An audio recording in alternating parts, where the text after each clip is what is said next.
காவிரி நீர் நம்முடைய தமிழ்நாட்டின் உயிர் நாடி. 38 மாவட்டங்களில் 28 மாவட்டங்கள் காவிரியை நம்பிதான் இருக்கின்றன. 8 கோடி மக்களில் 5.5 கோடி மக்கள் காவிரி நீரை நம்பிதான் இருக்கின்றார்கள்.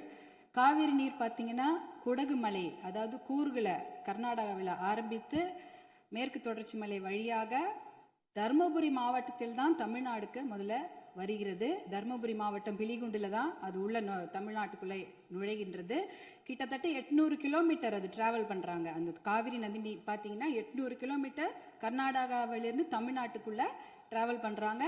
அந்த காவிரி நீர் வந்து பிலிகுண்டுலேருந்து ஒகேனக்கல் வருது. அதுக்கப்புறம் மேட்டூர் அணையை நிரப்பிட்டு பவானி, ஈரோடு, திருச்சி போன்ற இடங்கள்லாம் வந்துட்டு கடைசியாக பூம்புகாரில் கடலில் கலக்கிறது. இதுதான் அந்த காவிரி நீருடைய டிராவல் மேப்.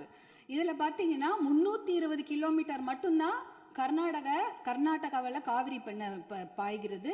பார்டர், அதாவது அந்த பார்டர்ல வந்து 60 கிலோமீட்டரும் தமிழ்நாட்டுக்குள்ள 420 கிலோமீட்டர் காவிரி நதி நீர் ஓடுகிறது. அப்படி என்றால் நமக்கு தான் அதிகமான உரிமை.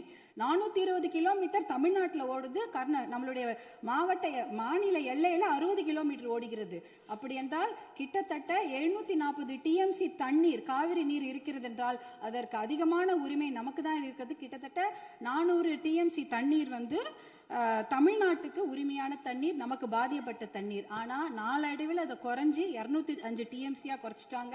192 டிஎம்சி அதை குறைச்சிட்டு இன்றைக்கு 177 டிஎம்சி தண்ணீர் தான் தமிழ்நாட்டுக்கு என்ஷூர் பண்ணியிருக்கிறாங்க. அதாவது அந்த காவிரி நடுவர் மன்ற தீர்ப்புல பாத்தீங்கன்னா Karnataka has to ensure to give Tamil Nadu 177.25 TMC தண்ணீர்னு அங்க வாக்கியங்கள் வருது. இது 178 டிஎம்சி நமக்கு இறுதி தீர்ப்பின் படி வர வேண்டிய தண்ணி.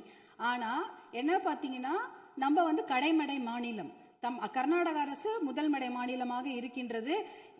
சுப்ரீம் கோர்ட், உச்ச நீதிமன்ற தீர்ப்பின்படி கடைமடை மாநிலத்தின் அனுமதி இல்லாமல் எந்த ஒரு கட்டுமான பணியும் எந்த ஆற்றுப்படுகையிலும் கட்டக்கூடாது. குறிப்பாக காவிரி நதி நீர் மேல கட்டக்கூடாது. ஆனா 4 டேம் இருக்கு.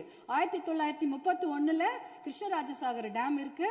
அது வந்து ஆங்கிலேயர் காலத்தில் கட்டப்பட்ட டேம்.